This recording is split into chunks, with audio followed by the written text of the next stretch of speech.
여러분 안녕하십니까? 오늘 1월 13일 십자가 온라인 교회 모임 제가 기도드리면서 시작하겠습니다. 기도합니다. 하나님 아버지, 우리 인류에게 주신 최대의 선물, 이 성경책을 아버지께서 주신 그 선물의 의미만큼 선물로 받아 누리는 사람이 얼마나 될지 궁금하며 또 마음에 걱정도 생깁니다. 주님께서 입을 열어 하시는 모든 말씀과 행동들이 주님의 의식과 마음에 천국과 보좌에 계신 아버지가 빛으로 활활 타오르며 영광의 빛으로 가득 차 계신 상태에서 하신 말씀과 행동들인데, 우리는 많은 경우 이 세상의 문제들이 활활 타오르는 영광의 자리에 있으면서 성경을 대할 때가 많습니다. 어떻게 그런 상태에서 아버지가 선물로 주신 성경 속에 담겨있는 보화가 우리의 것들이 될 수 있겠습니까? 아버지 하나님, 오늘 우리가 이렇게 모였사오니 이 모임을 긍휼히 여기시고 은혜를 베풀어 주시사 우리도 주님처럼 오직 천국과 보좌에 계신 우리 아버지가 영광의 빛으로 우리 의식과 마음에서 활활 빛을 발하시는 놀라운 모든 은혜를 내 것으로 삼을 수 있는 상태가 될 수 있도록 지켜주시고 이끌어 주시고 고쳐 주시옵소서. 예수님의 이름으로 기도드리옵나이다. 아멘.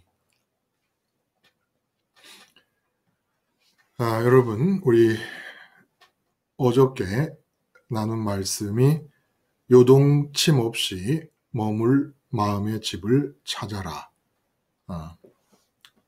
참 제목이 뭐 특별한 어떤 무슨 특별한 요소를 담고 있는 건 아닙니다만은, 그 마음의 집이라고 하는 그 말이 굉장히 중요하긴 한 것 같아요. 마음의 집. 그래서 이 요동침 없이 머물 마음의 집을 찾아라 라고 하는 이 말씀이 본문에 곧바로 마음이라는 단어가 나온다는 것을 우리가 좀 주의 깊게 보면 좋겠어요. 마음이 언급되고 있고, 그리고 믿음이 곧바로 이어서 나옵니다. 그리고 우리가 읽은 4절까지 본문에서 가장 특징적이라고 할 수 있는 것이 집이라는 단어예요. 집. 마음과 그리고 믿음 그리고 집, 하우스, 이 세 단어의 연결의 의미가 어떤 것이냐라는 게 굉장히 중요합니다. 그래서 이 마음이 이렇게 마음에 근심하지 말라 이렇게 얘기하니까 우리는 단순히 그냥 뭐라고 할까요? 예수님께서 일상적으로 우리가 할 때처럼 그냥 격려하시는 말씀, 위로하시는 말씀으로 들을 수가 있습니다. 근데 그렇지 않아요. 본문을 보면은 마음이 요동하게 하지 말라 이런 뜻입니다. 마음이 흔들리게 하지 말라. 그 근심하지라는 그 단어는, 근심하지 말라라는 것은 우리가 근심을 하는 것으로 생각을 합니다만은, 본문의 원어의 내용은 우리 마음이 요동하게 하지 말라. 그러니까 수동태로 쓰였어요. 수동태로. 마음이 요동치도록 하지 말라. 마음이 동요하게 하지 말라. 이런 뜻이란 말이에요. 그러니까 마음이 주어입니다. 그래서 그 마음이 주어라는 것을 염두에 두고 본문을 읽으면 우리는 이 14장의 앞부분을 예수님께서 이제 아버지 집으로 가서 내가 너희가 있을 곳을 예비해 놓고 다시 와서 너희들을 데려갈 것이다 라고 얘기를 하니까 그냥 종말론적으로 예수님께서 재림하셔서 그 다음에 죽은 자와 산 자의 부활이 있고 심판이 있고 그 다음에 이제 천국으로 데려가시는 그것으로 곧바로 연결을 짓는 경우가 많습니다. 오해예요. 오해. 분명히 마음이 주어로 시작하는 문단입니다. 마음이 요동치게 하지 말라. 마음이 주어라서 수동태로 마음이 요동치는 일이 없게 하라. 이런 뜻이란 말입니다. 마음이 요동치지 말게 하라. 몇 번 얘기하는지 몰라요. 이게 그만큼 중요합니다. 그래서 마음을 출발점으로 보면 전혀 종말에 관한 얘기를 하시는 게 아니라는 걸 알 수가 있습니다. 그러니까 우리가 죽어서 천국 간다. 이렇게 이해할 본문이 아니라는 거예요. 이 본문은 마음을 주어로 보면. 그래서 마음을 포착하는 것이 너무 중요하고 그 다음에 그 마음과 연관돼서 믿음이라는 얘기가 곧바로 나옵니다. 마음 얘기가 나오고 그 다음에 믿음 얘기가 나오는데 믿음이 뭡니까? 마음을 드리는 겁니다. 이사야서 전체의 주제를 한 구절에 담아놓은 구절이 있다면 이 백성이 입술로는 나를 공경하여도 그 마음은 내게서 멀도다 이렇게 얘기합니다. 이게 선민을 향하여 대선지서의 1등가는 이사야 선지자의 예언의 그냥 핵심인 겁니다. 선민의 마음이 아버지께 가까이 있어야 된다는 거예요. 근데 마음이 아버지로부터 멀다는 겁니다. 하나님으로부터 멀다는 거예요. 그게 믿음이 뭐냐? 마음을 드리는 겁니다. 마음을. 근데 이 마음을 드림이 하나님과의 관계에서만 이루어지는 일이 아니더라는 거예요. 마음은 하나님 크기로 비어 있어서 그 비어있는 공백을 채우려는 욕구가 발생하는 장소입니다. 그 채움의 욕구는 죄가 아니에요. 하나님이 그렇게 만들어 놓으셨기 때문에. 근데 그 죄라는 게 하마르티아라고 해서 관역을 빗나가는 거잖아요. 그 채움을 할 때 무엇을 관역 삼아서 채우려고 하느냐에서 죄가 발생한다는 거예요. 그러니까 마음을 왜 돈에다 드립니까? 돈을 관역 삼아서 마음을 거기다 드리는 이유가 뭐예요? 돈에 드리는 이유가 돈이 채워줄 거라고 믿기 때문에. 마음을 왜 그 자녀에게 둡니까? 자녀가 마음을 채울 거라고 믿기 때문이라는 거예요. 마음을 채우려는 욕구는 한순간 1초도 중단되지 않습니다. 그러므로 무엇을 관계하고 어떤 대상을 앞에 두고 있든지 마음 채움의 욕구는 계속 작동하고 있는 거예요. 믿음은 뭐냐? 마음 채움을 믿는 거예요. 마음 채움을 믿어서 내 마음을 채워주리라는 그 믿어지는 대상에게 마음을 갖다 붙이는 겁니다. 이게 믿음이에요. 그러니까 마음이 흔들리지 않게 하라. 그리고 곧바로 마음의 드림의 문제를 얘기하시고 그 마음의 드림의 문제에 이어서 집을 얘기하십니다. 집. 마음의 집인 거예요. 결국. 이 본문은 종말론적으로 무슨 예수님께서 재림하셔서 우리를 천국으로 갈 것이냐 지옥으로 갈 것이냐 결판짓는 그런 얘기를 하시는 게 아니고 살아생전에 마음의 집 문제를 얘기하시는 거라는 거예요.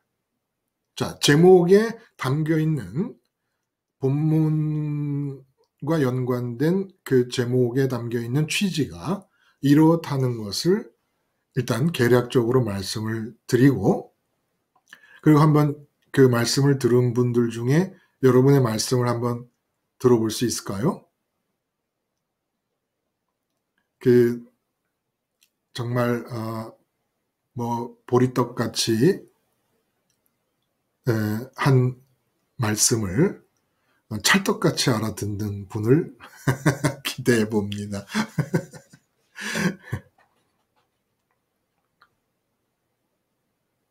안 계실까요? 안 계셔도 돼요. 안 계셔도 돼요. 그러나 혹시 들으신 분 중에 안 계시면 제가 그냥 이야기를 이어나가도록 하겠습니다. 이 너희는 마음에 근심하지 말라. 하나님을 믿으니 또 나를 믿으라. 이게 그냥 지나치던 규절이었단 말이에요. 보면. 그런데 우리가 13장까지 이제 이야기를 나눴잖아요. 근데 그 요한복음에 진행되는 맥락에서 너희는 마음에 근심하지 말라. 하나님을 믿으니 또 나를 믿으라라고 하는 이 규절이 이게 그냥 넘길 수가 없고, 그리고 보통 이제 이 규절은 문단을 6절이나 7절에서 끊어서 내가 길이고 진리고 생명이니 나로 말미암지 않고는 아버지께 갈 자가 없다라는 그 말씀과 함께 그 말씀이 주가 되죠. 내가 길이고 진리고 생명이니 나로 말미암지 않고는 아버지께로 갈 수 없다는, 올 수 없다는 이 말씀이 이제 주가 되어서 이 본문이 지나쳤는데 1절이 이게 그렇게 이게 보낼 수 있는 규절이 아니더라는 겁니다. 그래서 보면 근심하다라는 단어는 말씀드린 대로 타라소라는 헬라어인데 이거는 흔드는 거예요. 그러니까 동요시키는 것이고, 그리고 요란하게 하는 거, 소란스럽게 하다, 이런 뜻들이 있습니다. 그리고 요동하게 한다. 그래갖고 말씀드린 대로 수동태이기 때문에 이 타라세스도라는 수동태 형태로 마음이 요동치지 않게 하라는 말씀은 평강에 반대되는 모든 감정을 다 포함한다고 할 수 있습니다. 근심이라고 대표적인 단어로 번역을 했습니다만은 근심뿐이 아니라 걱정, 불안, 공포, 두려움, 그리고 시기, 질투. 시기, 질투도 사실은 마음이 얼마나 크게 요동치는 상태입니까? 그러니까 평강의 상태는 마음에 요동침이 없는 그런 상태예요. 그래서 그 평강의 상태와 반대되는 모든 상태가 사실은 타라소, 요동치는 상태, 마음을 요동하게 하는 상태가 된다는 거예요. 근데 그렇게 하지 말라는 겁니다. 그러니까 지금 상황은 너무나 제자들에게 있어서는 마음이 아주 요동을 쳐도 말도 못하게 요동을 칠 수밖에 없는 상황이 이제부터 전개가 됩니다. 예수님 체포되시죠. 산헤드린 공에 잡혀가시지요. 재판받으셔서 빌라도에게 사형이 위탁됩니다. 산헤드린 공회에서 죽이기로 결정한 것이 빌라도 손에 의해서 되도록 위탁합니다. 왜냐하면 직접 사용할 수 있는 권한이 없었기 때문에 산헤드린 공회는. 근데 빌라도가 군중의 그 기홀에 맞춰주기 위해서 결국 십자가에 못 박아 예수님을 죽이는 이 과정을 통해 마음의 경랑이 일어나는 거예요. 그걸 보시면서 너희 마음이 요동치지 않게 하라. 이게 말이 됩니까? 네?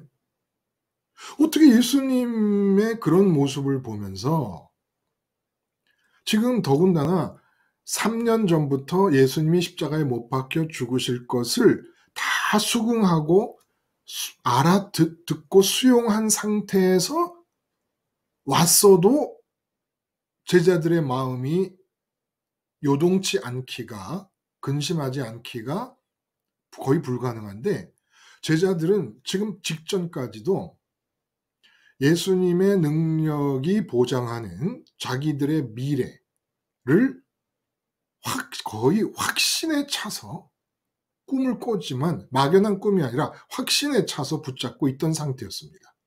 그러다가 예수님께서 체포되시고 산헤드린 공에 재판받으시고 십자가에 달리시면 마음이 요동하지 않을 수가 없죠.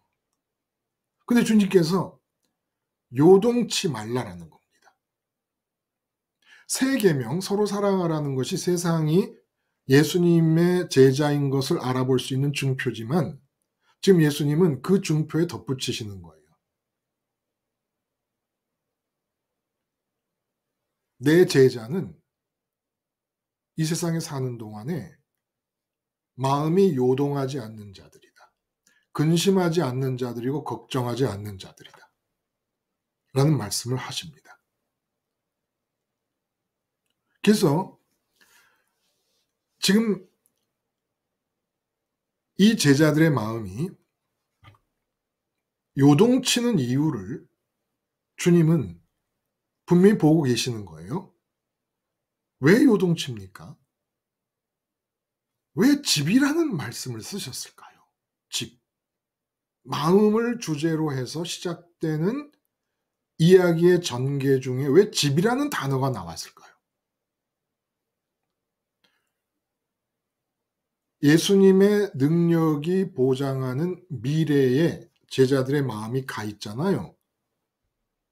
예수님이 이 능력으로 나라를 독립시키면 나는 어떠한 자리를 하면 좋겠다 해서 목표의식을 가지고 내 미래의 마음이 가 있으면 예수님이 보실 때 그것은 마음의 집이라는 겁니다.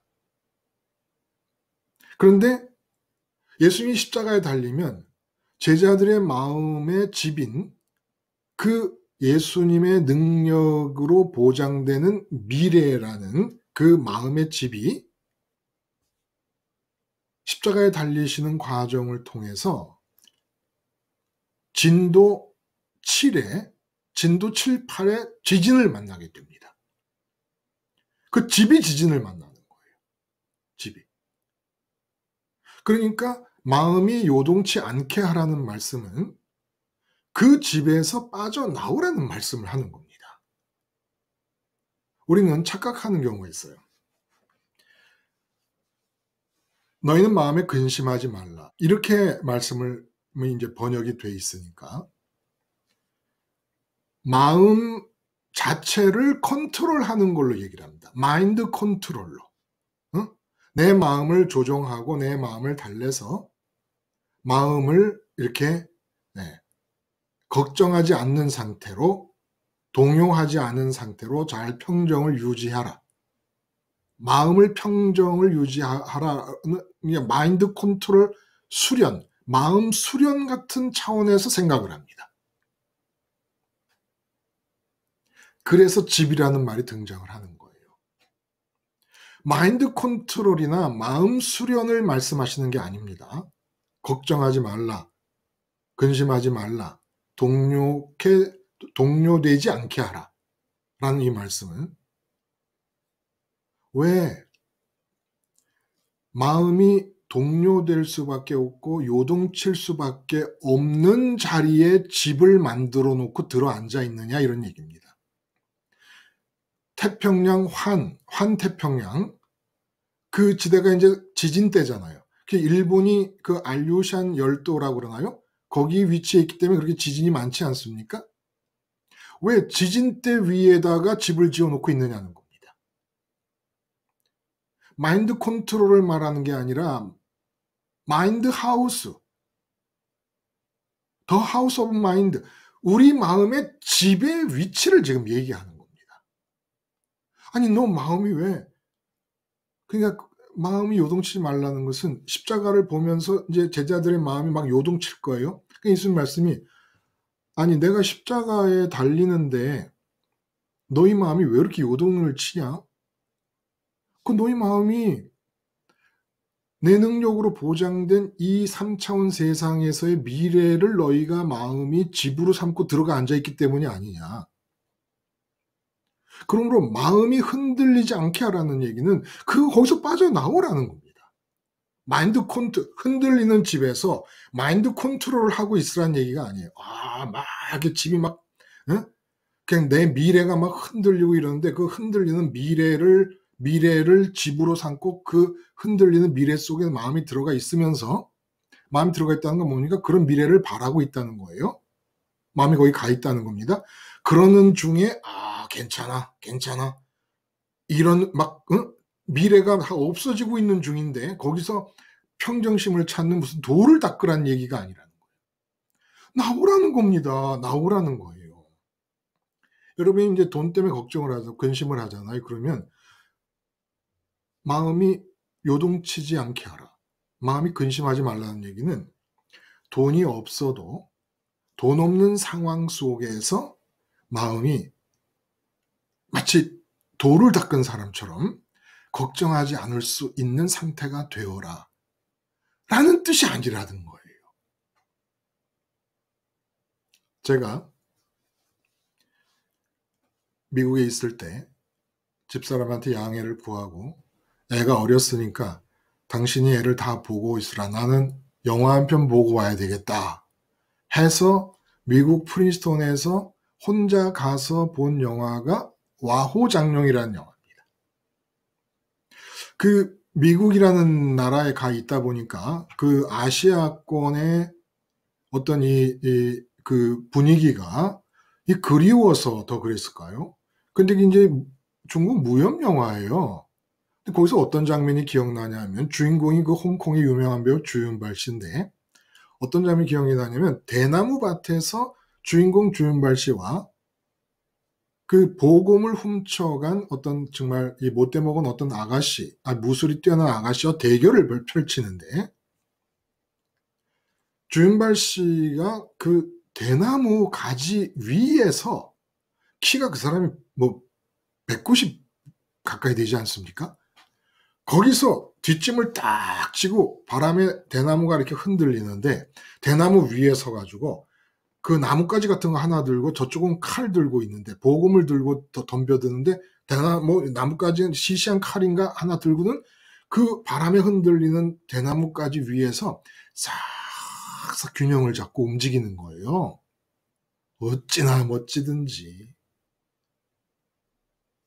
근데 그 영화 자체가 그 노자의 사상, 도가의 사상을 배경으로 하고 있는 영화이기도 합니다만은 예수님께서 여기서 너희 마음이 요동치 말게 하라는 얘기는 나뭇가지에 흔들리는 대나무 같은 곳에 집을 지어놓고 그 흔들리는 나뭇가지 위에서도 요동치 않고 있으라는 뜻이 아닙니다.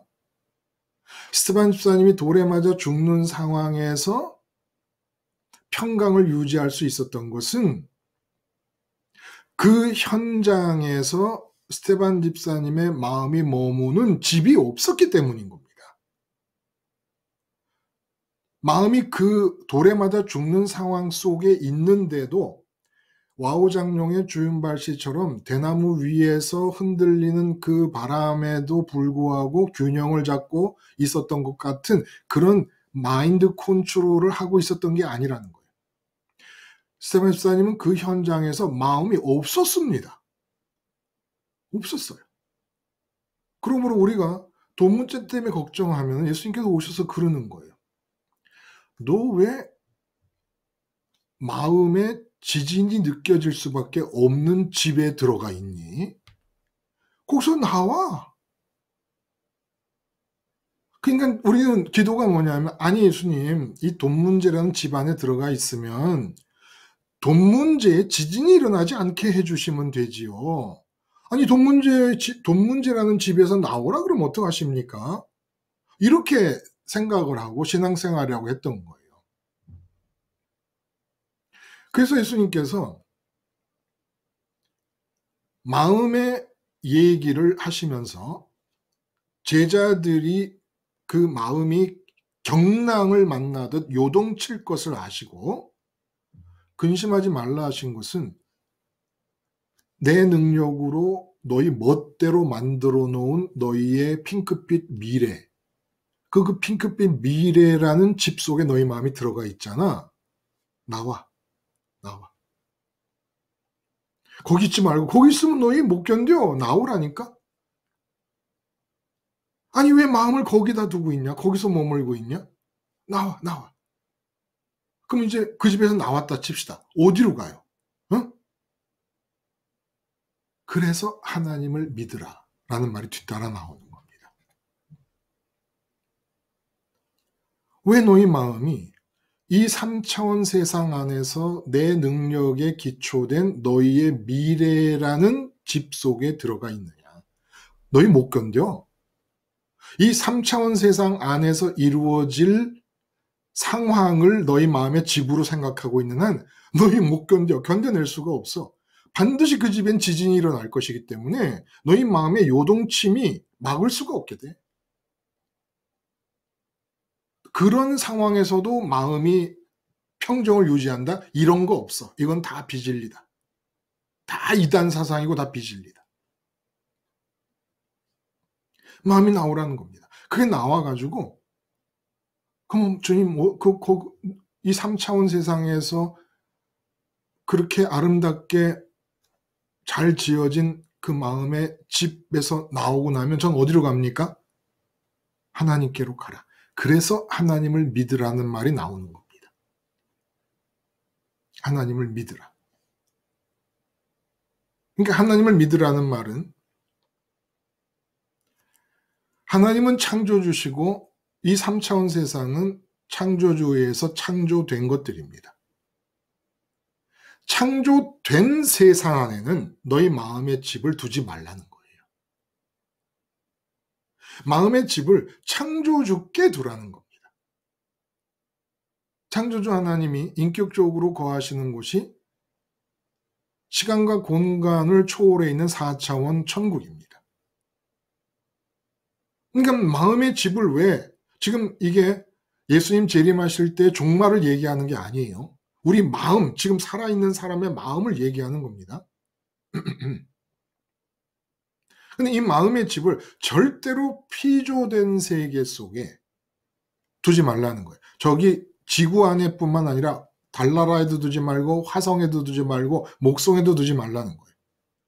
다 만들어진 것들이니까. 마음의 집은 창조주 하나님께 마음이가 머무르라는 겁니다. 그래야 요동치 않는 거예요. 창조된 세계 속에 무엇을 집으로 삼건 잘 나가는 자녀가 있다. 응?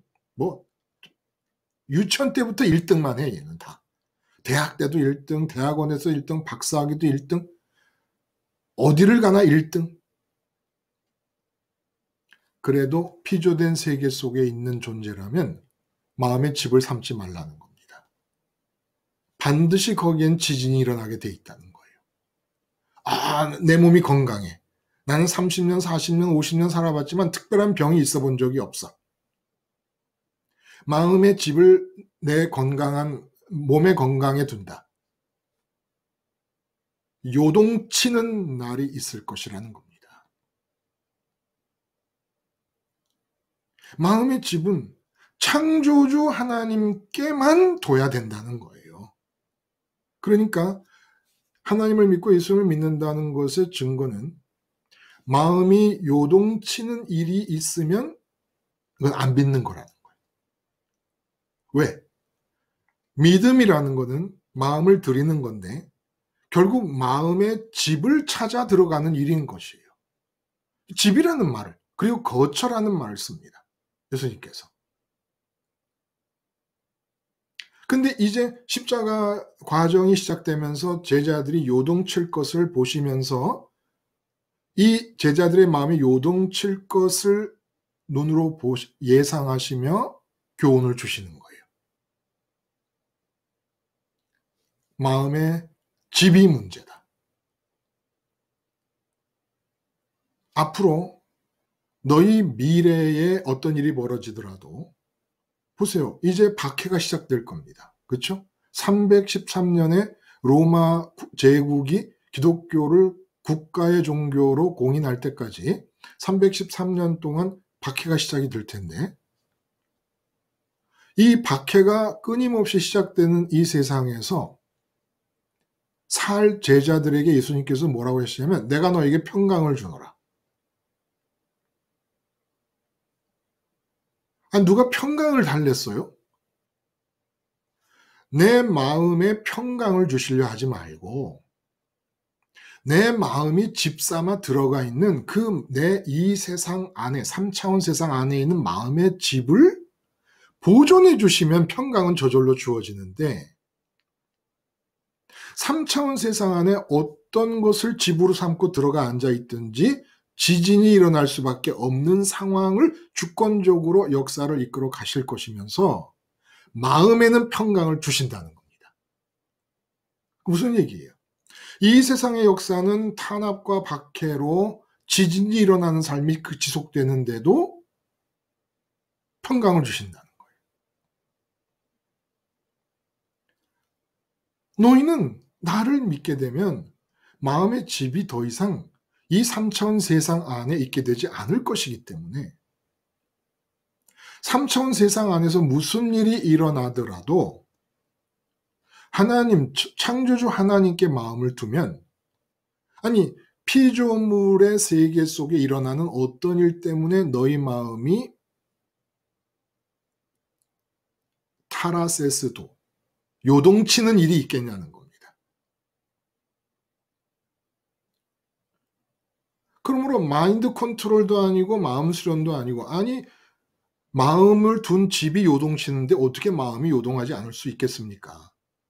그거는 예수님이 바라는 것도 아니에요. 그러니까 스테반 스페인이 돌에 맞아 죽으면서도 평강을 잃지 않으니까, 야 돌에 맞아 죽는데도 평강을 잃지 않는 저런 이렇게 이런 인상으로 그 광경을 보면 안 된다는 거예요.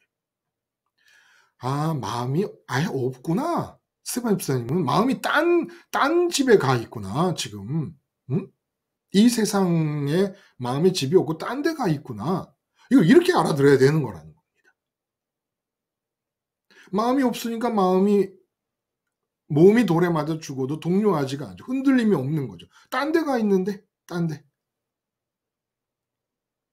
자, 그러면 문제가 뭐냐 하면, 참 이 본문이 재밌어요.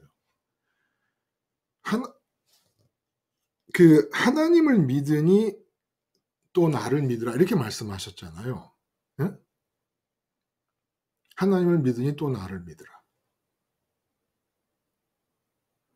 이 말씀은 마음이 지금 동요하지 않아야 된다라는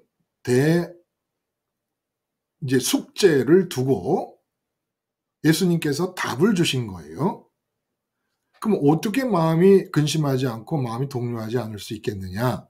아, 하나님을 믿어라. 하나님께 마음을 들여서 집을 삼아라.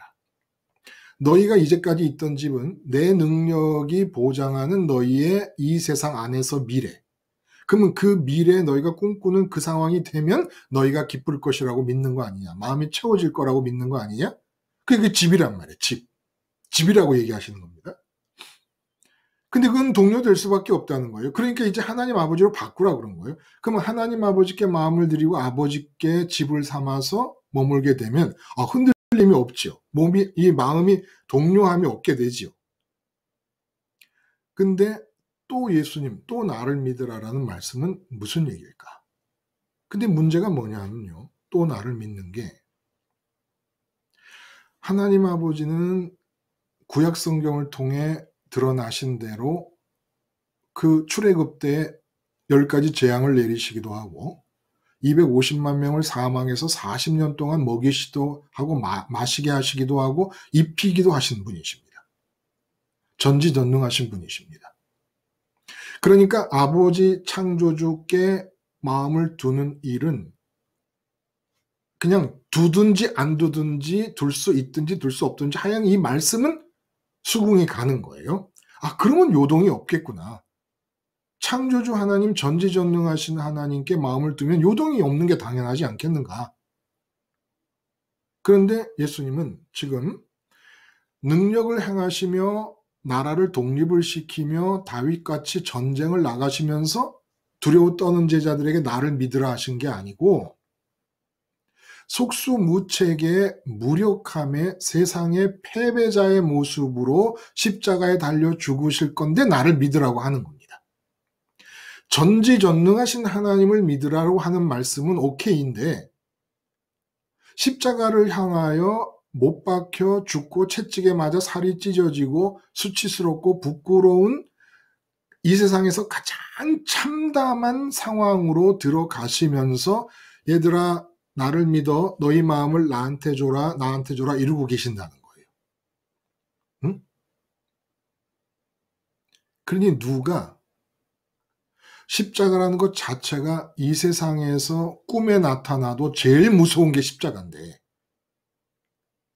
십자가라는 형벌이, 그 당시 사람들은 십자가에 매달려 죽는 사람들을 직접 보고 있었기 때문에 십자가라는 것은 정말 꿈에 나타나는 재료 중에 제일 무서운 게 십자가였단 말이에요. 근데 십자가에서 죽으시면서 너희 마음을 나한테 줘라, 나한테 줘라 하시면서 하신 말씀이 뭔지 아십니까? 마음이 동요하지 않으려면 십자가에서, 가장 참담한 십자가에서 속수무책으로 죽어가는 나에게 마음을 주라는 겁니다. 하나님을 믿으니 나를 믿으라. 그렇지 뭐. 삼위일체 하나님 믿으면 뭐 나를 믿어야지. 이렇게 이해를 한 거예요. 그런데 사실은 내용을 보면은 마음이 동요하면 안 된다. 하나님의 자녀라는 사람들, 나의 제자라는 자들의 특징은 마음에 근심이 없는 것이다. 마음이 동요치 않는 것이다. 그러려면 집을 바꿔야 된다. 그래서 창조주 하나님 아버지를 집 삼아서 아버지께 마음을 드려라. 오케이. 됐어. 오케이. 할 수 있던 할 수 없던 것까지는 오케이. 근데 마음이 근심하지 말라 하시면서 이 세상에서 꿈에 나타나도 무섭고 거부할 수밖에 없는 십자가로 들어가시면서 그 마음을 나한테 달라 하시면, 예수님께 마음을 드렸더니 지금 십자가에서 돌아가시는 바람에 이 야단을 치는 거 아닙니까? 예수님이 십자가에 돌아가시면 자기들의 마음의 집인 미래의 핑크빛 미래의 집들이 다 허물어져 내려가 버리니까. 근데 십자가에서 죽으시면서 마음을 달라 그러신 이유가 뭐예요?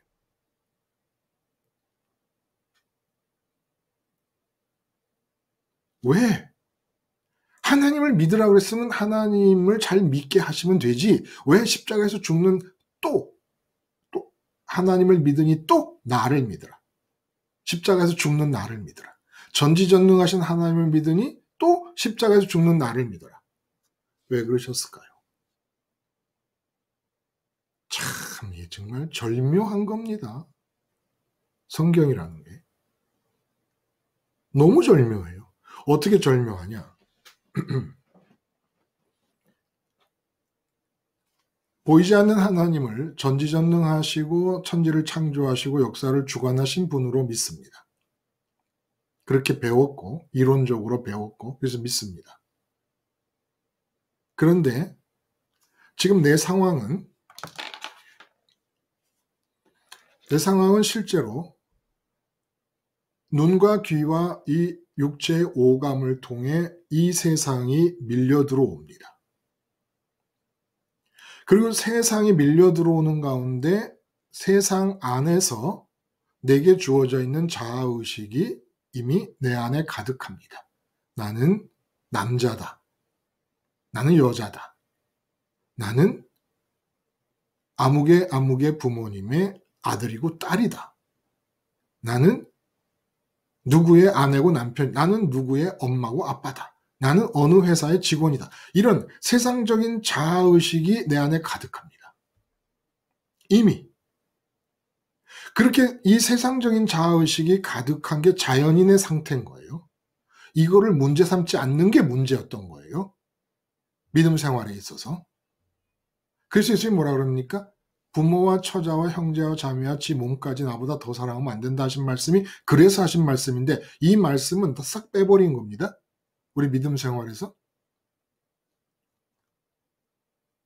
자, 세상적인 자아의식으로 가득 차 있으면 전능하신 하나님을 믿는다는 건 어떤 식으로 바뀌어갑니까? 전능하신 하나님의 능력과 전능하신 하나님이 나를 선민으로 택하고 사랑하셨다는 하나님의 전지전능하심과 나에 대한 사랑을 근거로 예외 없이 이 세상 안에서 그 전지전능하심과 사랑에 근거된 미래를 꿈꾸지 않을 사람이 아무도 없게 됩니다. 그러니까 지금 제자들의 상황이 그대로 반복됩니다. 예수님이 선택하셨습니다. 자기들을 사랑하시는 걸 알아요. 예수님이 능력을 보이셨습니다. 그러자 예수님의 그 사랑, 선택하신 사랑과 예수님의 능력에 기반해서 제자들의 마음이 자기들의 이 세상 안에서 미래의 집을 지어놨습니다. 거기 들어가 있었던 거예요. 예수님 자신에게 집을 짓고 있는 사람이 제자 중에는 없었어요. 막달라 마리아라든지 베다니 마리아라든지 이런 분들은, 여성분들은 오히려 예수님 자신에게 마음의 집을 두고 있었죠. 제자들 중에 아무도 없는 거예요. 똑같은 일이 벌어진다는 거예요. 똑같은 일. 예수님은 그나마 막달라 마리아나 베다니 마리아가 볼 때, 혈루병 여인이 볼 때 몸을 입고 계신 분이었기 때문에 그나마 예수님 자신에게 마음을 둘 수도 있었습니다마는, 전능하신 하나님은 눈으로 보는 것만을 보는 것으로 여기고 귀로 듣는 것만을 듣는 것으로 여기는 상황에서 보이지 않는 하나님의 능력과 보이지 않는 하나님의 선택의 사랑을 가르치면, 그것에 근거해서 이 세상 안에서 이미 세상적인 자아의식으로 가득 찬 상태에서 그 모든 자아의식을 만들어주는 관계들의 미래적인 핑크빛 집을 지어놓게 된다는 거예요. 결국은 이사야가 말한 대로 이 백성이 입술로는 나를 공경하여도 그 마음은 멀도다라는 말처럼, 전능하신 하나님께 마음을 드린다고 시작한 이 선민과 하나님과의 관계는 입술로만 아버지를 찾지, 그 마음이 가서 머무는 마음의 집을 보면 하나님 가까이나 하나님에게 마음의 집을 둔 사람이 아무도 없게 되어버린다는 겁니다. 그래서 주님께서 아버지를 아무리 믿는다고 하고 잘 믿는다고 바리새인이나 대제사장처럼 우리처럼만 믿어라라고 말할 수 있는 그런 위치에 있는 사람일지라도, 여지없는 것은 대제사장들은 이 세상에서 기득권을 붙잡고 바리새인들도 기득권에 플러스 돈을 붙잡고 있었습니다. 근데 이 사람들이 우리보다 특별히 악해서가 아니에요. 세상이 물밀듯이 쇄도에 들어오는 상태에서 세상적인 자아의식으로 충만한 그런 마음가짐을 가지고 하나님을 믿는다라고 하면, 하나님의 능력에 근거된 3차원 세상에서 이루어질 일을 집삼아 마음이 머물게 되는 것은 너나 나나 예외 없이 이루어지는 일이라는 거예요.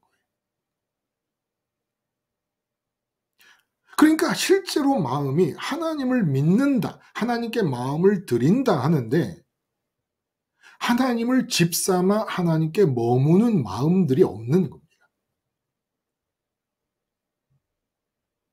전부 하나님을 입술로만 공경하지, 마음이 집을 삼아 머물고 있는 그 마음의 집은 전부 이 세상 안에 있는 거예요.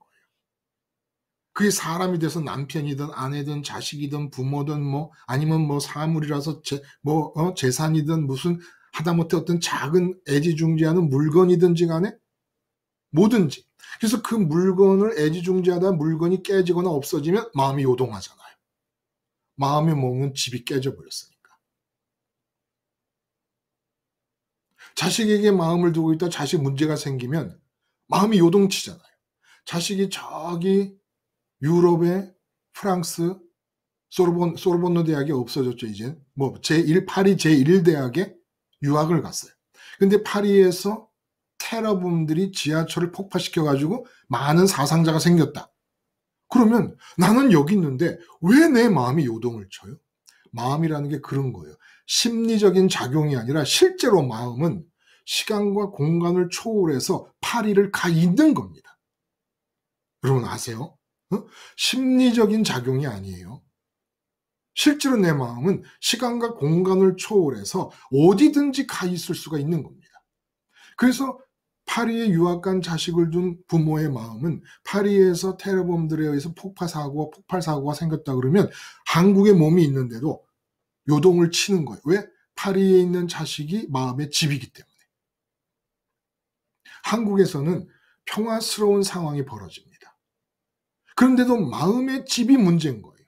그래서 고대 광실에 살고 있어도 대가 높고 소술대라 그러죠. 대문에 소술대가 높고 방이 그냥 광활한 그런 궁궐 같은 데 살아도 문제는 육체의 집이 문제가 아닌 거예요. 응? 마음의 집이 무엇이 마음의 집이 만약에 권력이다. 그런데 권력을 잡고 있는데 동생에 대한 민중의 지지가 점점 커져요. 그러면 왕으로 고대 광실에 머물고 있어도 육체가 권력이라고 하는 것이 마음의 집이 돼 버리면 민중의 지지를 받고 있는 동생이 점점 커지면 커질수록 이 마음의 집이 요동을 치니까 마음이 요동치지 않을 수 없게 돼 버립니다. 그러니까 예수님이 아버지의 집이라고 말씀하실 때는 예수님은 이 세상에서 사시는 동안에 단 한순간도 출장 나와서 일하고 계신다는 생각을 버린 적이 없다는 거예요. 이 세상은 집이 아니에요. 마음이 머물 수 있는 데가 아무것도 없어요. 그냥 이 세상은 잠깐 출장을 나온 겁니다. 마음이 머무는 곳은 하늘 아버지 집이고 그 아버지가 있는 곳이 집이고 집이라는 단어를 쓴 이유가 마음의 머무름을 얘기하시려고 하는 거예요. 마음의 머무름을. 이 세상은 마음에는 집이 없어요. 집을 질 때가 아닌 거예요. 이 세상은. 집을 질 때가 아닙니다. 마음이 가서 머무를 수 있는 곳이 아예 없는 거예요. 없는 거예요. 그러니까 마음이 요동치 말게 하라는 이 말씀은 너희가 만약에 마음이 요동치는 일이 있다면 빨리 깨달아라. 그거 지금 전혀 나를 안 믿는 것이다. 마음을 나에게 준 것이 아니다. 자, 십자가 사건에서 속수무책으로 죽어가시는 예수님께서 죽어가는 나에게 마음을 달라 하신 이유를 이제 아시겠습니까? 십자가 예수님께 마음을 드리지 않으면 이 마음은 반드시 하나님의 전지전능하심에 기초된 이 땅에서의 미래의 집을 짓게 됩니다. 막연하게라도 오늘보단 나아지겠지. 언젠간 돈 문제가 개선될 때가 오겠지. 언젠간 취직하겠지. 언젠간 시집가고 장가 가겠지. 언젠간 이러이러한 일들이 일어나겠지. 막연한 기대 속에 살아가요. 그러니까 걱정과 근심이 끊이질 않는 거예요.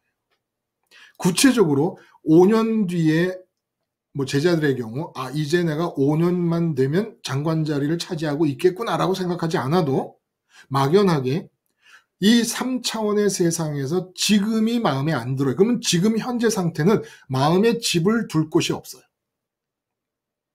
그러면 어떻게 사람들은 막연하게나마 집을 마련하고 마음의 거처를 마련하냐 하면 막연하게 내년에는 나아질 거야. 그러면 내년이라는 막연한 상황 속에 들어가서 집을 삼고 있는 겁니다. 근데 전개되는 모양이 내년에 내가 원하는 그 집의 모양이 갖추어지지 않게 생겼어요. 집 벽이 자꾸 허물어져요. 내년이라는 막연한 집 속에 들어가 있는데 지금 상황을 보면 이거 내년이라는 집의 벽이 허물어지겠는걸? 기둥이 안 세워지겠는걸? 그러니까 이 세상의 앞에 미래에 내 마음의 집을 짓고 있으니까 희망이라는 게 미래의 집이에요. 내 마음의 집이에요. 마음의 집을 희망이라는 색깔로 집을 지어 놓는 겁니다. 그래서 근심이 끊어지지 않는 거예요. 그래서 왜? 이 3차원의 세상은 지금이든 미래든 지진이 없을 때가 없게 됩니다. 마음이 동요하지 않을 수 있는 상황은 없는 거예요. 왕이 돼도 마찬가지고 대통령이 돼도 마찬가지고 재벌이 돼도 마찬가지예요. 재벌 회장 되면 마음에 동요가 없을까요? 원래 세상은 마음의 집을 지을 수 있는 토지가 없어요. 원래 집을 지으면 안 되는 곳입니다. 마음의 집은. 근데 마귀가 괜찮다는 겁니다. 그래서 끊임없이 근심을 해요. 근데 주님께서 이렇게 끊임없이 세상의 미래를 향해 자기 집을 짓고 머물려는 희망이라는 형태의 집을 짓고 머물려는 사람들에게 하나님을 믿으라 그래 버리면 이제 이 3차원 세상에서 희망이라는 색깔의 집을 짓는 이 열정이 가속화돼 버립니다. 그때 주님께서 십자가에서 죽으시면서 마음을 내게로 주라고 하신 거예요. 3차원 세상의 집 짓기를 끝내시는 겁니다. 이렇게 3차원 세상의 집 짓기를 끝내는 일을 십자가를 통해서 하지 않으시면 인간의 마음은 100번 죽었다 101번째 살아나도 하늘에 계신 아버지께 마음의 집을 지을 수가 없기 때문에 하나님을 믿으라. 하나님께 마음을 드려라. 하나님께 마음의 집을 지어라. 근데 아무도 전능하신 하나님께 마음의 집을 못 지어요. 전능하신 하나님의 능력이 보장하는 이 세상의 미래의 희망이라는 형태의 집을 짓습니다. 바람의 형태의 집을 짓습니다. 그래서 이 희망과 3차원 세상 안에서 맴돌고 있는 이 희망과 바람을 뿌리부터 잘라내고 근절하시기 위해서 십자가에서 죽으시면서 너희 마음을 나한테 줘. 하나님을 믿잖아. 근데 하나님을 믿는다는 게 하나님께 마음을 들여 하나님께 집을 짓고 마음에 머문다는 거 아니야? 그게 제대로 되게 하려면 십자가에서 죽는 나한테로 너희 마음을 줘. 그래야 마음이 세상 안에 3차원 세상 안에 집을 지려는 것이 끝나고 이제 내가 너희 마음을 데리고 아버지께로 감으로써 드디어 너희 마음이 아버지께 집을 짓는 일이 실제로 일어난다라는 겁니다. 그래서 십자가 생활을 하지 않으면 하나님 믿는다는 사람 중에 신학교 총장이든 누군 교황님도 매일 교황청에서 아침에 일어나서 십자가 생활을 해서 저녁 잘 때까지 십자가 생활을 하지 않으시면 교황님의 마음도 천국에 계신 아버지께 집을 짓고 머물 수가 없습니다.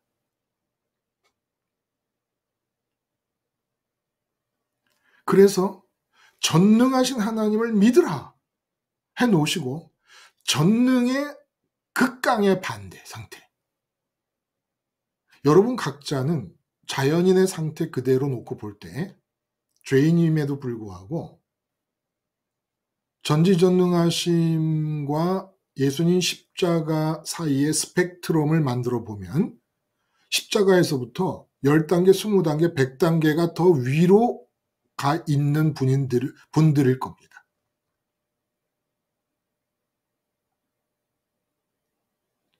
십자가는 세상에서 버틸 수가 없는 자리인 거예요. 세상 밖으로 그냥 삐져나오는 자리인 겁니다. 근데 이렇게 세상에서 삐져나오는 자리라서 완전히 내 마음에 집을 질 수 없는 상태, 세상에는 마음에 머무를 곳이 없는 상태가 되게끔 하는 게 십자가예요. 그래서 십자가에서 마음에 머무를 수 있는 집질 생각을 아예 못하는 경우, 이 경우가 아니면 아버지께로 가서 마음의 집을 질 수가 없다는 거예요.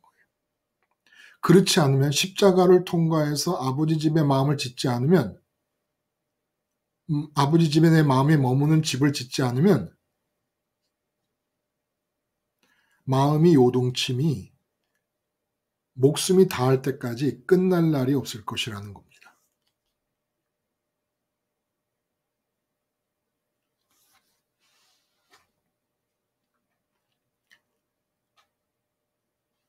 마음이 요동치지 않게 하라. 마음에 요동침이 없게 하라. 그러므로 마음을 하나님께 드려야 된다. 근데 너희가 하나님께 마음을 드릴 수가 없다. 뭐 어떻게 마음을 하나님께 드릴 수 있느냐? 십자가에서 죽는 나를 믿어라. 십자가에서 죽는 나에게 마음을 줘라. 전능하신 하나님께 마음을 주지 말고 십자가에서 죽는 나에게 마음을 줘라. 전능하신 하나님께 마음을 주면 반드시 너희는 전능하신 하나님께 마음이 도달할 수도 없을 뿐만 아니라 이론상 믿는다는 전능하심에 근거해서 이 3차원 세상 안에 집을 짓게 된다. 마음의 집을.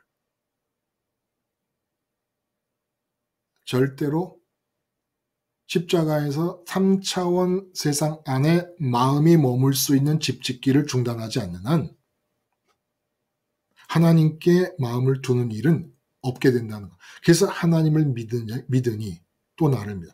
하나님을 믿으니 너희가 하나님을 믿고 싶고 하나님께 마음을 드리고 싶고 하나님께 가서 너희 마음에 집을 짓고 싶으냐? 그러면 십자가에서 죽는 나에게 마음을 다고. 그렇지 않으면 하나님 믿음의 부작용이 뭐냐? 하나님 믿음의 부작용이 뭐예요?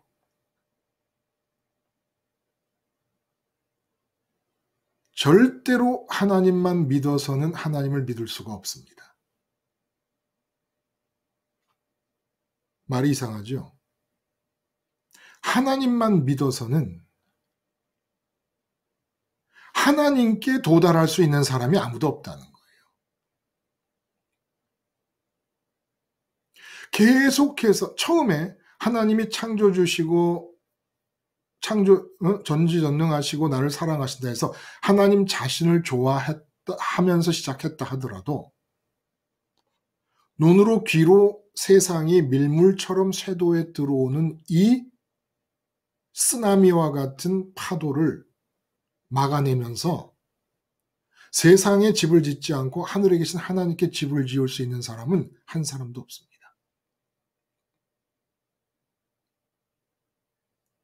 그건 애초에 불가능한 일인 거예요. 그래서 하나님만 믿어서는 하나님을 못 믿습니다. 하나님만 믿어서는 하나님께 도달할 수가 없습니다. 그러므로 전지전능하시고 무소부재하시고 거룩하시고 창조주시고 주권자 되시는 하나님을 믿느냐? 그러면 그 하나님의 믿음을 온전하게 하기 위해서 십자가에서 죽는 전지전능과 정반대가 되는 나를 믿어라. 그래야만 너희 마음이 하나님을 믿을 수 있다는 겁니다. 그래서 제가 기회 있을 때마다 말씀을 드립니다만 십자가에서 죽고 부활하신 예수님을 빼고 하나님만 난 얼마든지 잘 믿을 수 있다고 하는 모든 사람들은 선민이 아닙니다. 그냥 흔하디 흔한 세고 센 그 수많은 종교인들 중에 하나일 뿐입니다. 선민이 아니에요. 그런 생각이 고집된다라고 하는 것은. 그러므로 십자가 생활화를 통하여 이 오감으로 쓰나미처럼 밀려 들어오는 세상에 대해 죽은 자라는 자아의식으로 대응하기 전까지는 하나님께 내 마음의 집을 지을 수 있도록 아버지께 갈 수가 없어요. 분명히 예수님께서 간격을 얘기합니다. 내가 아버지께로 간다. 가서 너희 거처를 준비한다.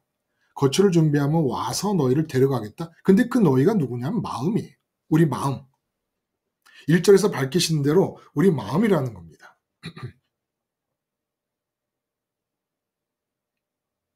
자, 여기까지 말을 하고 나면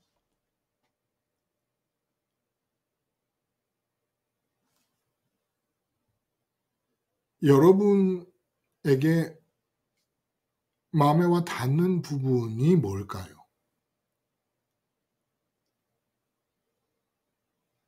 마음의 집, 마음이 머무는 곳. 지금 죽은 다음에 천국 가자는 얘기를 하는 게 아니에요.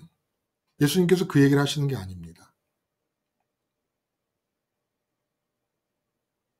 절대로 십자가 사건 앞에서 제자들이 요동치는 것은 당연한 얘기예요. 그렇죠? 이 당연함이 용납돼서는 안 된다는 겁니다. 돈 문제가 막 생겼다. 마음이 요동친다. 그 당연하잖아요. 가게 손님이 일주일째 아무도 안 온다. 마음이 요동치고 근심하는 게 당연하잖아요. 절대로 안 된다. 왜 마음을 거기다 두고 있느냐는 거예요. 응? 근심하지 말라는 건 나와라. 나와라. 그래서 예수님이 우리 마음을 지금 현재 제3차원 세상에서 짓고 있는 집에서 나오게 하시려고 내 마음이 머무는 그 집을 더 흔드시는 겁니다. 더 흔드시는 거예요.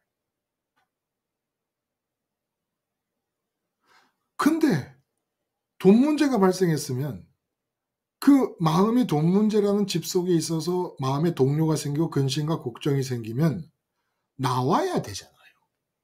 근데 그 집에 문짝을 붙들고 내가 버티겠다는 겁니다. 응?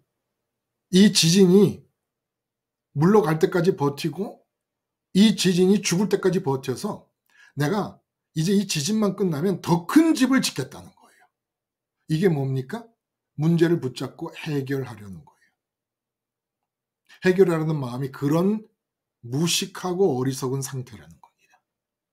지진이 일어나는데 그 지진을 바늘로 꼬매겠다는 겁니다. 지금 땅이 갈라지는데 내 마음에 동요가 일어나잖아요. 그러면 이 문제를 해결한다. 어떻게든지 이 지진을 봉합을 하겠다는 겁니다. 마치 강도 8, 9의 지진이 일어나고 있는 중에 지진을 꼬매겠다고 바늘에다가 바늘귀에다가 실을 꽂아가지고 바늘 들고 지진을 향해 나서는 것과 똑같은 거예요. 땅이 갈라져? 집까짓게 뭐 내가 해결하면 되지 뭐 그까짓 거. 그래서 꼬매려고 그러는 거예요. 응? 요만한 문제라도 생기면 무조건 마음이 뛰쳐나가는 겁니다. 마음의 평강이 깨지잖아요. 응? 그냥 평강한 상태가 깨지고 하여간 눈꽃만큼이라도 걱정이 생기고 근심이 생기고 불안이 생기고 두려움이 생기지 않습니까? 그러면 무조건 그 두려움이 생기고 있는 그 마음에 집이 있어요. 여러분 다 관찰할 수 있습니다. 그럼 거기서 뛰쳐나가라는 거예요.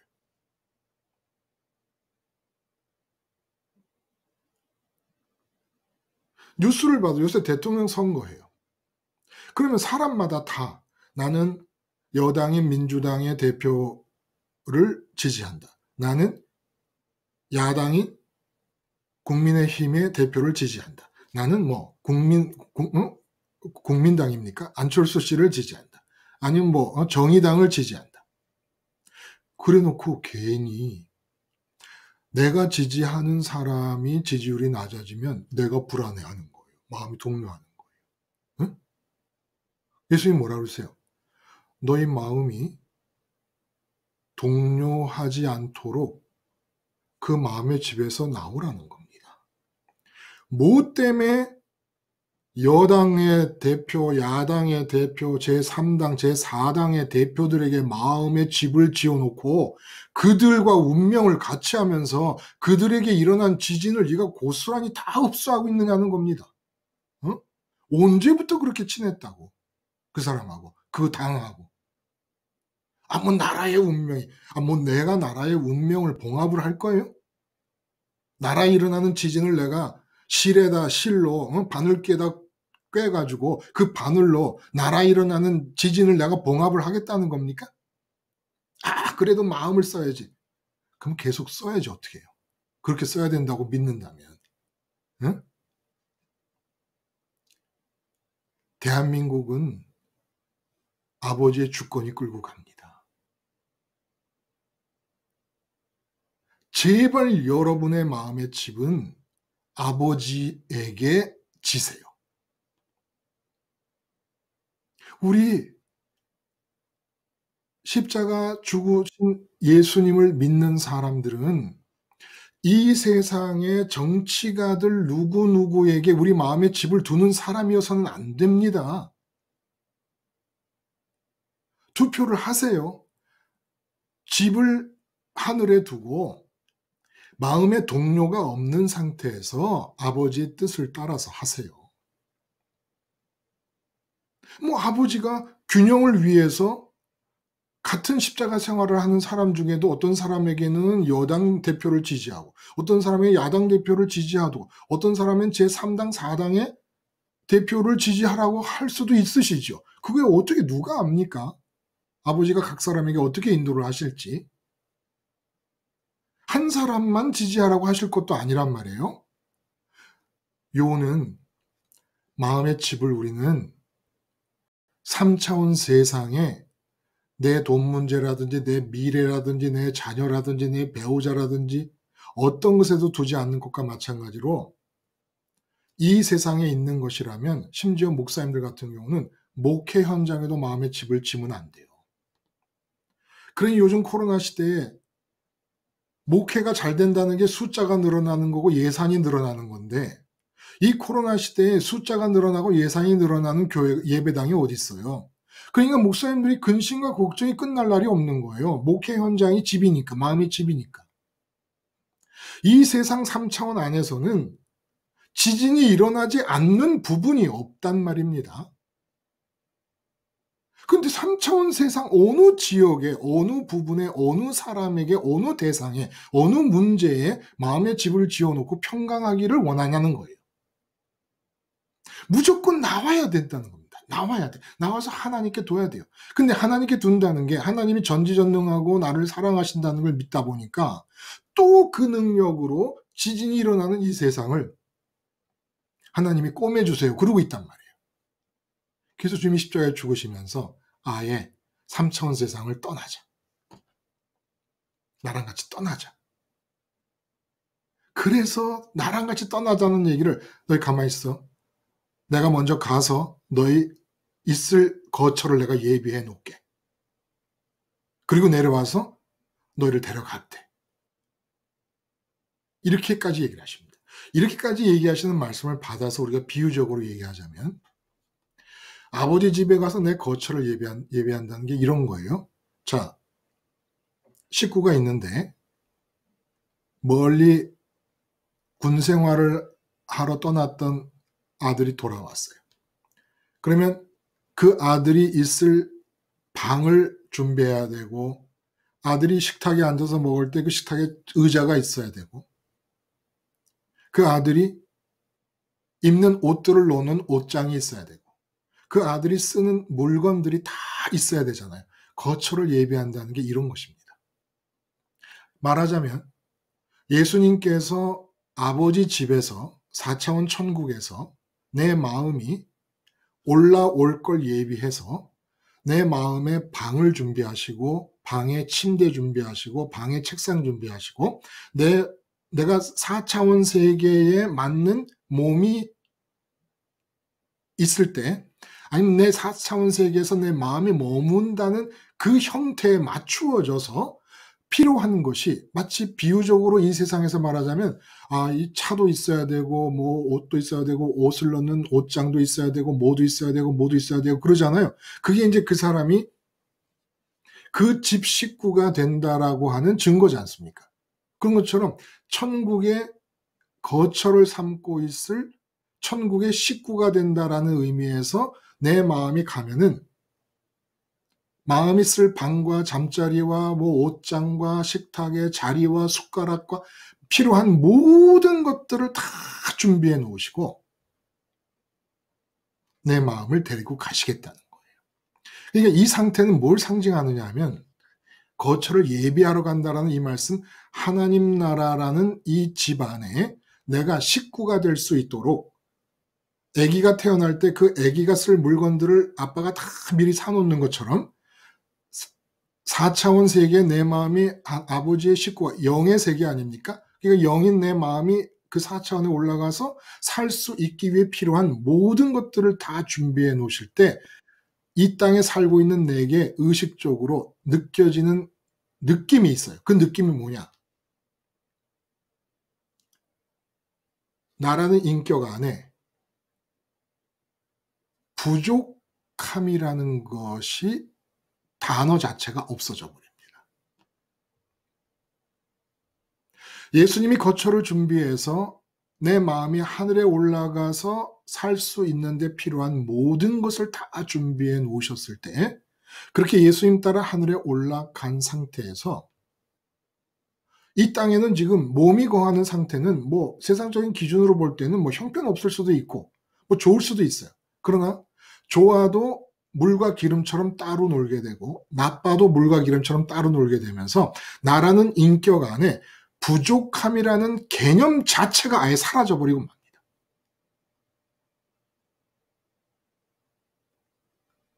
이게 아버지 집에 너희가 있을 거처를 마련한다는 거예요. 근데 뭐라 그러시냐면은 아버지 집엔 거할 곳이 많다고 얘기를 하세요. 거할 곳이 많다는 얘기가 무슨 뜻일까요? 지금 제자들이 십자가에 달려 돌아가시는 과정이 시작되기 직전까지 누가복음에 보면 누가 높으냐를 갖고 싸웠어요. 세족식 그 배경을 염두에 두고 우리가 이해를 하자면 누가 발을 씻어줘야 되느냐. 어? 누가 높으냐 싸웠단 말이에요. 근데 높은 자리라는 게 12명이 다 장관이 되더라도 장관 중에서도 우의정, 좌의정이 있고 영의정이 있잖아요. 그러니까 요한의 엄마가 예수님께 와가지고 아들 둘 하나는 좌 하나는 우하게 해주세요. 이거 막 제자들이 화를 내잖아요. 그렇죠. 자리가 다 정해져 있어요. 회사도 취직 시험을 봐서 사람들을 입사시킬 때 정원이 있어요. 정원. 근데 이 세상에서 가장 높은 자리, 더 이상 바랄 게 없는 자리, 이런 것은 너무너무 한정돼 있지 않습니까? 근데 자리가 많다는 얘기는 무슨 얘기냐면 보세요. 국무총리가 돼도 아직 완전히 만족하지 않잖아요. 대통령이 돼야 되지. 근데 국무총리 자리도 하나밖에 없고 대통령 자리도 하나밖에 없는 거예요. 완전히 만족하려면, 돈을 벌어도 완전히 만족하려면 세상에서 제일 부자가 돼야 되잖아요. 자리가 하나밖에 없어요. 세상에서 제일 부자는. 그러니까 항상 2등, 3등, 4등 뭐 이렇게 되면서 이 정도면 괜찮지. 이 정도면 괜찮지. 라고 해야 끝이 납니다. 근데 자리가 많다는 얘기 무슨 얘기인 줄 아십니까? 아버지 집에 거할 곳이 많다는 얘기는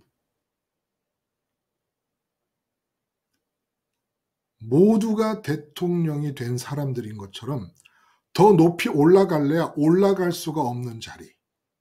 모두가 재벌 총수 1등, 세계에서 제1, 1등 부자가 된 것처럼 더 가질래야 가질 필요가 없는 그런 자리가 정원이 없다는 거예요. 그런 자리가 100이라도 1000이라도 만이라도 가능하다는 겁니다. 더 이상 승진할 필요도 없고 더 이상 가질 필요도 없고 더 이상 인기를 끌 필요도 없고 더 이상 누가 날 알아주기를 바랄 필요도 없이 그냥 최고점인데 내일 일어나도 그 최고점, 내일 일어나도 그 최고점, 그리고 그 최고점이 무료해지지도 않고 지루해지지도 않아요. 이 세상에서 1등은 1등 해봐야 지루해. 한 달 지나면 지루해요. 무료해요. 의미가 퇴색해요. 근데 날마다 새로운 최고의 자리가 정원이 없다는 거예요. 그러니까 대통령이 된 사람의 충족감, 재벌 회장이 된 사람의 충족감, 교수의 길을 걸어서 대학 총장이 된 사람의 충족감, 각 분야에서 1등한 사람의 충족감, 이 3차원 세상 안에서 각 분야에서 1등한 사람들의 충족감을 다 모아도 십자가 예수님을 믿음으로 마음이 천국에 집을 짓고 사는 사람의 충족감을 못 당해낸다 이런 얘기입니다. 그런데 총장도 하나요, 검찰총장도 하나, 대학총장도 하나, 대법원장도 하나, 대통령도 하나, 자리가 다 한정돼 있는데 이 모든 1등들을 다 모아놔도 상대가 안 될 충족감을 갖는 자리가 많다. 거처가 많다. 정원이 정해져 있지 않다는 겁니다. 그래서 예수님 임금 삼으려고 하실 때, 임금 삼으려고 할 때, 그 오병이의 기적을 경험한 사람들이 예수님을 임금 삼으려고 할 때 어떤 일이 벌어집니까? 예수님 도망갑니다. 아버지 집에서 마음이 누릴 수 있는 평강과 기쁨을 아시는 분으로서 이 3차원 세상에서 임금이 되라는 것은 이건 욕입니다. 욕이에요. 치욕이고 모욕입니다. 제가 이렇게 얘기하니까 그냥 과장되게 말하는 거로 느끼시는 분도 있을 거예요. 그거 할 수 없죠. 그러니까 팩트가 뭐냐? 팩트가 세계 제1부자, 세계 제1 대통령, 미국의 대통령이라고 칩시다.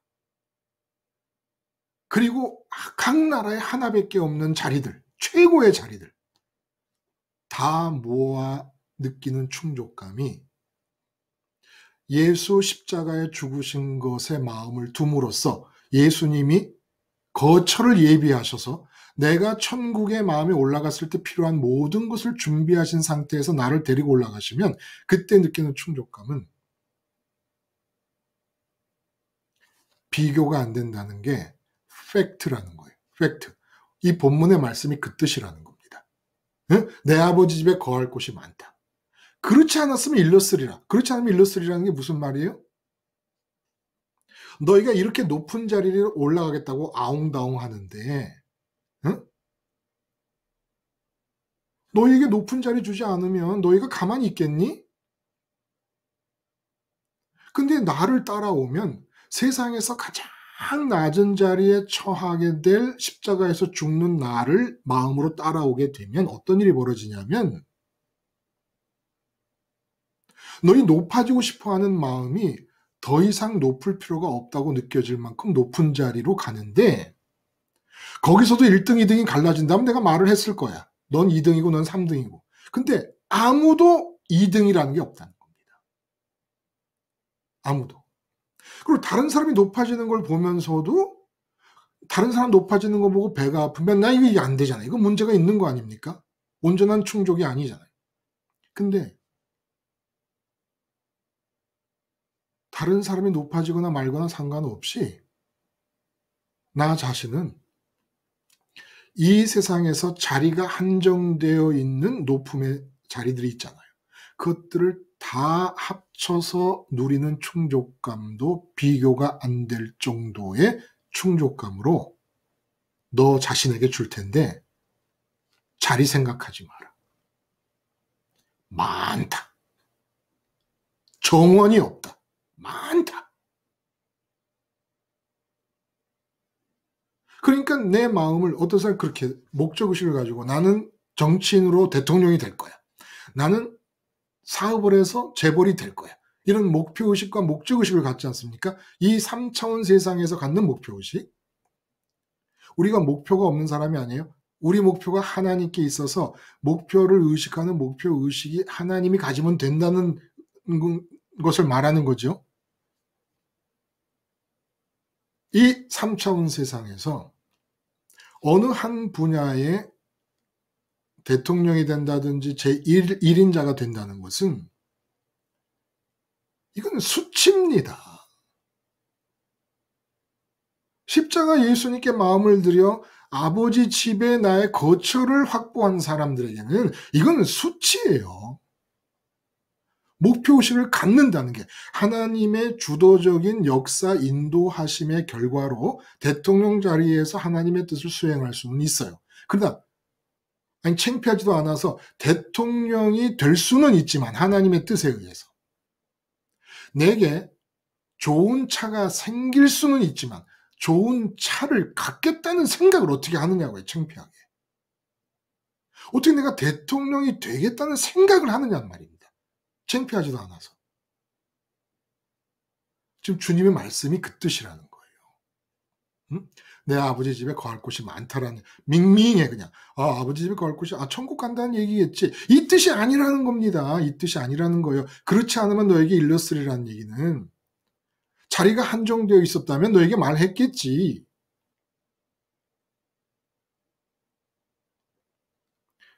근데 우리가 이런 충족감의 100분의 1은 맛을 봤을까요?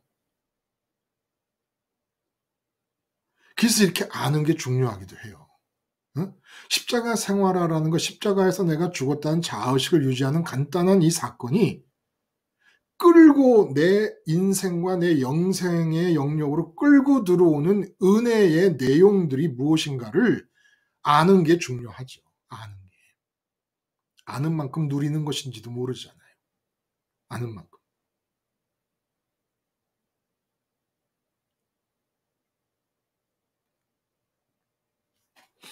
그래서 참 어떤 그 느낌을 갖게 되냐 하면요. 아버지 집에 예수님이 거처를 만드시고 다시 오셔서 하신다는 게 성령님이 예수님이 십자가에서 죽으시고 부활하시고 승천하시고 보좌까지 가신 이 길이 나의 사건으로 인식하게 해 주신다는 거예요. 그럼으로써 예수님께서 오셔서 데려가신다는 말씀이 이루어지는 겁니다. 이거는 종말에 관한 얘기가 아니에요. 마음이 동요한다라는 문제에서부터 출발해서 말씀하시는 겁니다, 지금. 왜냐하면 십자가를 앞두고 제자들의 마음이 정말 널뛰듯 동요할 것이고 요동칠 것이니까 그 상황을 보시고 진리를 말씀해 주시는 거였어요. 그래서 예수님에 의해서 그 거처가 마련되어 있는 상태를 내 마음이 가서 집을 삼아 머물게 될 때 느껴지는 그 느낌을 쪼끔이라도 맛본 대로 여러분에게 그 경험을 한번 고백을 해 보자면 그 신명기 6 장에 보면 이런 얘기가 있잖아요. 마음과 뜻과 힘을 다해 아버지를 사랑하는 자에게는 그가 가꾸지 않은 포도원을 줄 것이고 파지 않은 우물을 줄 것이며 그가 채우지 않은 많은 보화들로 가득 찬 집을 줄 것이다. 이런 말씀을 하세요. 그러니까 제 작은 경험을 여러분의 말씀을 드리면 제가 지금 강릉에 사는 이 집을 구할 때 정말 꿈을 따라 계시를 따라 그대로 움직여서 집을 구한 거예요. 꿈속에서 이 집 주인 아줌마를 봤어요, 제가. 처음 보는 사람인데 근데 꿈에서 보고 그 다음날 갔더니 그 아줌마더라고요. 꿈에서 본 그 아줌마가.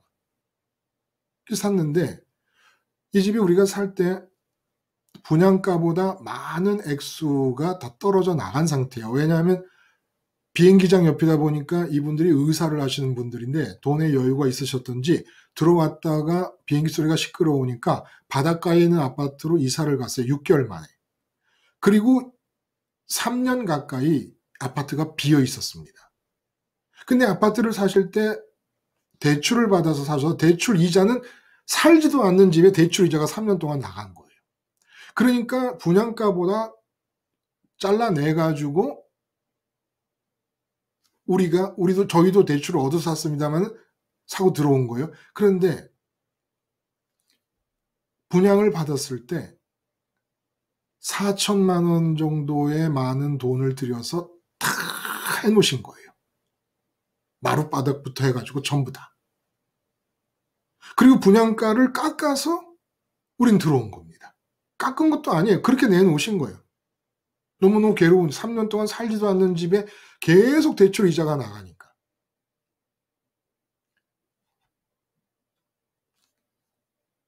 마음이 아버지 집을 내가 집으로 삼는다는 의미가 이 세상에서 세상 사람들이 볼 때는 별거 아니거든요.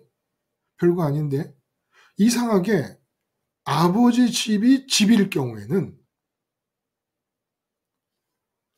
지금 상황은 이상하게 다 플러스로 보이는 거예요. 다 플러스로 보여요. 플러스로 보여요.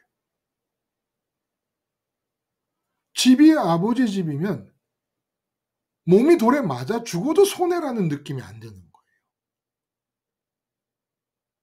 이거는 제가 맞아 죽어본 적이 있는 게 아니라 이 스테반 집사님의 얘기를 빌어서 말하자면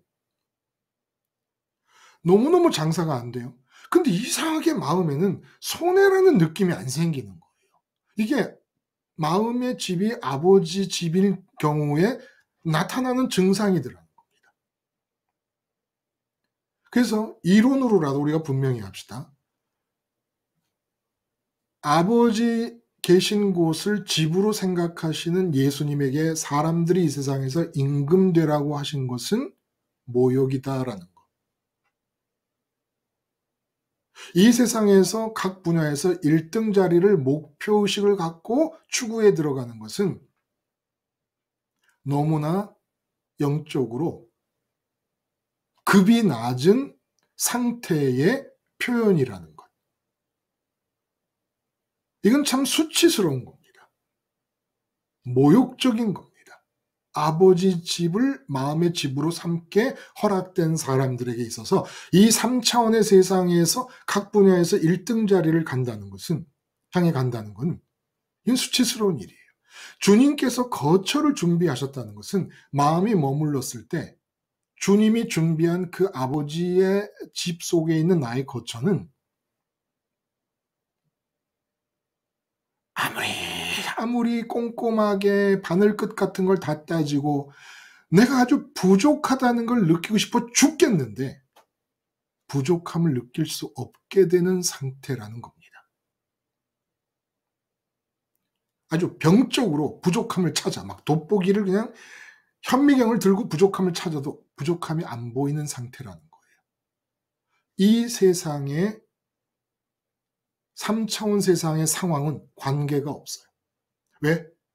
3차원 세상은 어차피 마음이 머무는 집이 아니니까. 3차원 세상에 무슨 일이 일어나도 다 플러스처럼 여겨서 감사합니다. 다 감사하게 돼요. 그러니까 3차원 세상에 무슨 일이 일어나도 그 3차원 세상에서 일어나는 일의 진동이 느껴지질 않는 거예요. 아들이 취직시험에 떨어졌어요.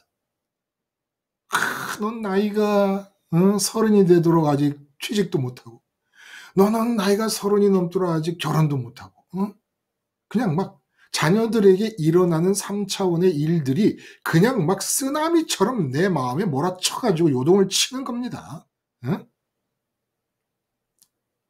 주님 말씀하세요. 요동치는 집에 왜 마음을 두고 있냐.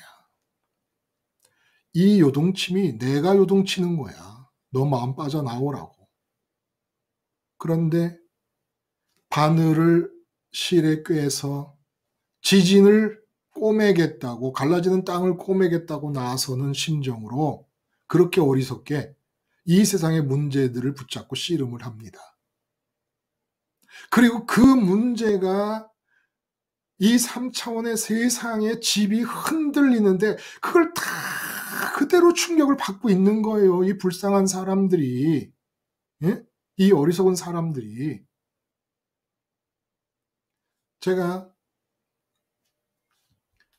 어린이 대공원 바로 뒤에 중국동에 연립주택에서 그 당시 지금부터 한 40년, 30년 전에 연립주택에 방 하나를 얻어. 근데 그 집이 연립주택이 20년이 된 연립주택이에요. 지금 아마 없어졌을 거예요.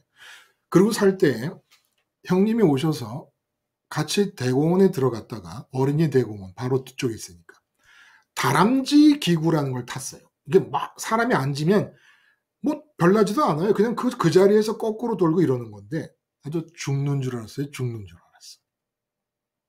근데 대공원 전체는 평온해요. 그 다람쥐 기구 안에 탄 나는 죽는 줄 알아요. 막 토할 것 같고.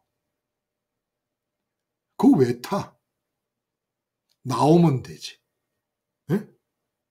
여러분이 지금 여러분 가정이나 여러분 삶에 일어났다고 생각하는 그 모든 문제들은 대공원, 어린이 대공원 후문 쪽에 있는 다람쥐 집이에요. 다람쥐 놀이기구예요.